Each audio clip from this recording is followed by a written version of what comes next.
डनकाशी news channel, सच है तो बोलेगा। वाराणसी के उपनगर रामनगर के रालभुपुर में प्रस्तावित फ्रेट विलेज बनाने की योजना को लेकर स्थानीय किसानों और व्यापारियों में आक्रोश फैल गया है।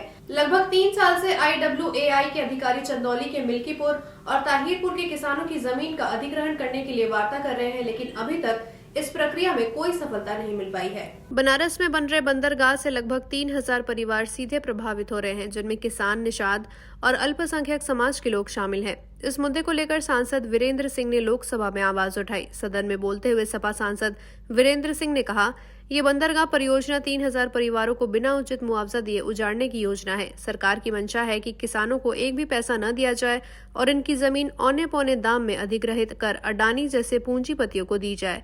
इसके खिलाफ हम सड़कों से लेकर सदन तक अपनी लड़ाई जारी रखेंगे। उन्होंने ये भी आरोप लगाया कि सरकार इस जमीन का उपयोग अय्याशी के लिए होटल खोलने के लिए करना चाहती है, जिसका वे विरोध करते हैं। सांसद ने यह भी बताया कि गौतम बुद्ध के बौद्ध स्थल को भी उजाड़ने की कोशिश की जा रही है, जहां लगभग 5 बीघा जमीन पर कब्जा करने का प्रयास हो रहा है।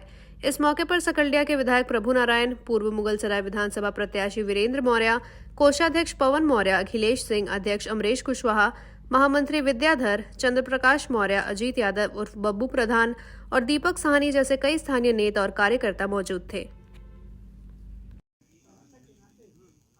क्योंकि हम लोगों का जो सांसदीय क्षेत्र है चंदौली में आता है, मिल्कीपुर और ताहिरपुर, तो हम लोग की जो यहाँ पे समस्या है बंदरगाह का जो मेन है समस्या, वो सांसद जी संसद भवन में उठाए थे।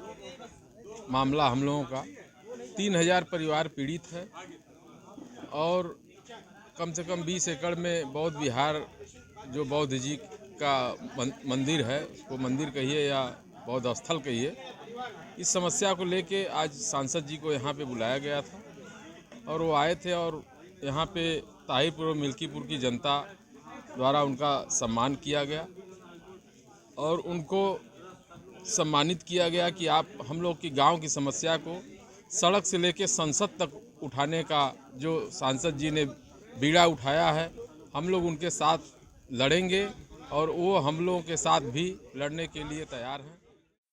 लगभग 50 एकड़ ज़मीन है, वो औने पौने दाम पे सरकार ले रही है। ऐसे में चंदौली के सांसद वीरेंद्र सिंह जी यहाँ मौजूद है, उनकी इस पर बात करें, चर्चा करें। ऐसे उनको कहना चाहिए कि लगभग 3-4 गांव है, लगभग 3-4 हज़ार गांव के लोग हैं। ऐसे में किस तरह की लड़ाई लड़ रहे हैं, क्या उनको मानना चाहिए या तो मुआवजे की बात करें